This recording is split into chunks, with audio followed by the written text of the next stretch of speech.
Hi, welcome to Headshot Wargaming video review. In this review we're going to look at the TIE Bomber from Fantasy Flight Games X-Wing game. So in this kit you get a pre-painted TIE Bomber plus all of the cards and tokens that you need to use to get the bomber in the game. Now it's not a complete kit, you obviously do need the starter box as well. It's got the rules, a few more models and the movement tokens, etc. This is an expansion. So this is one of the Wave 3 ships, and the way Fantasy Flight Games do it is they release a wave about every 6 months or so. It varies slightly, and in this wave you've got the TIE Bomber and there's 3 other ships that we'll cover in other videos. So in the kit, as I mentioned, you get the pre-painted model itself, which we'll cover in more detail later on. You get the tokens that you'll need to use the model, in this case target lock tokens, stress tokens, focus and critical damage. One of the unique features of this model is it has the bombs, so you get a couple of rules cards explaining how those rules differ, because obviously the rules weren't in the original starter set, and you do get a couple of the bomb tokens to use, and we'll explain those shortly in the card.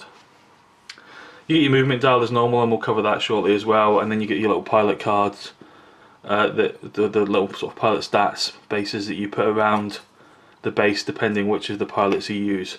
So let's go straight in and look at the pilots then. So as normal with an expansion kit, you get 4 pilot cards. So the first pilot is normally quite a low level basic pilot, so in this case it's the Scimitar Squadron pilot. As you can see, he's only got a pilot rating of 2, indicated by the orange, but he only costs 16 points. Now if we look at the basic stats of the TIE Bomber, which is why we're here, you've got an attack value of 2, evade value of 2, a sort of structural damage points of 6 and 0 shields. So while the TIE Bomber doesn't have any shields, it does have a lot of structural points, so you do have to hit it several times to take the damage off it. You'll notice from the icons that you can use focus, target lock and barrel roll. So there's no evade on the TIE Bomber as it is one of the slower ships. But you can see that you've got a huge number of upgrade options down the bottom here, which basically represents how many cards you can attach to that model, and we'll cover those shortly. So the first pilot, as I mentioned, is the Scimitar Squadron pilot. The next basic pilot is the Gamma Squadron pilot. So same as Scimitar, just he's got a slightly higher piloting value. Now the first of the actual named characters is Captain Jonas, and when you get to the slightly more expensive pilots, they have a special ability. So in this case the special ability is when another friendly ship at range 1 attacks with a secondary weapon, it may re-roll up to 2 attack dice. Now obviously the TIE Bombers have a lot of secondary weapons, so if you had a little fleet of TIE Bombers, another friendly ship that was close to this one would be able to use that benefit. And lastly we have Major Rhymer, who's the most expensive of the pilots, and this special ability is when attacking with a secondary weapon, you may increase or decrease the weapon range by 1 to a limit of 1 to 3. So you can alter the weapon range a little bit, but you can't go outside of the normal minimum of 1, maximum of 3. So that's the pilot cards that you get with it. You then get a series of upgrade cards. So you get a Adrenaline Rush upgrade card, which is when you reveal a red maneuver, you may discard this card to treat the maneuver as a white maneuver until the end of your activation. So obviously that avoids you taking a stress token for doing a red maneuver. It's a discard card, but it is only a single 1 cost, so if you've got a few spare points over, it might be worth adding that in. Next you have Assault Missiles. Then you have the Advanced Proton Torpedoes, and I'm not going to cover these in detail. You can obviously either look these up on the net or research them in more detail there.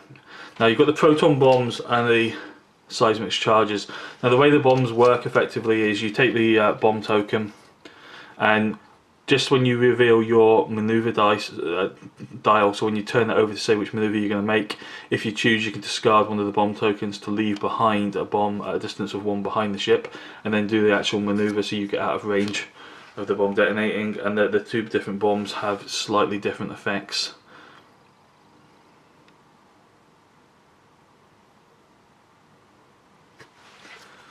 So if we look at the sort of maneuvers that the ship can actually make, so this is the maneuver dial for the TIE Bomber. So as you can see, straight ahead at number 1 you've got a slight banking either way as being a white maneuver, straight ahead as a green maneuver.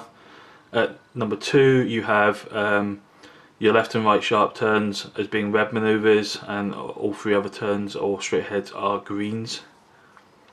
And when we get up to number 3, you can do the left and right turns as white maneuvers, or straight ahead is a green maneuver. You can go straight ahead for 4 for white, or you can do the loop maneuver at 5, but it is a red maneuver, so you will get a stress token.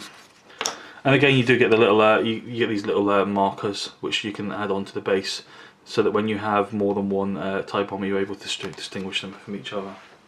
So what we're going to do now is we're going to set up our rotational display stand that will just give you a 360 rotational view of the actual type bomber model itself, and we'll do that now. So here's the type bomber model on our rotational stand. So it's just rotating 360. It'll give you a chance to see all angles of the model. You can see that the pre-paint quality is actually really good. These models are definitely usable straight out of the box, straight onto the gaming table.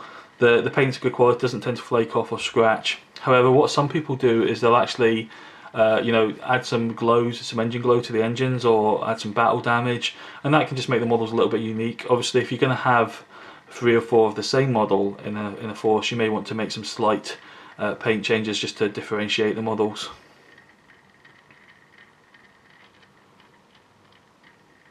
So this model has been provided by Valiant Wargames, so I'd encourage you to have a look at their website. They sell the full range of Star Wars X-Wing miniatures, along with Infinity, Malifaux and various other ranges. Link to their website in the notes below.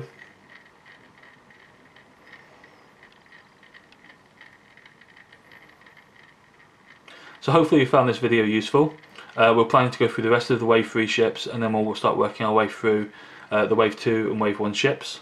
If you do find it useful, please leave some comments below, let us know. Please encourage your friends to subscribe and yourself. Obviously the more subscribers we get, the more time we're going to put into producing these videos. So let everyone know about them.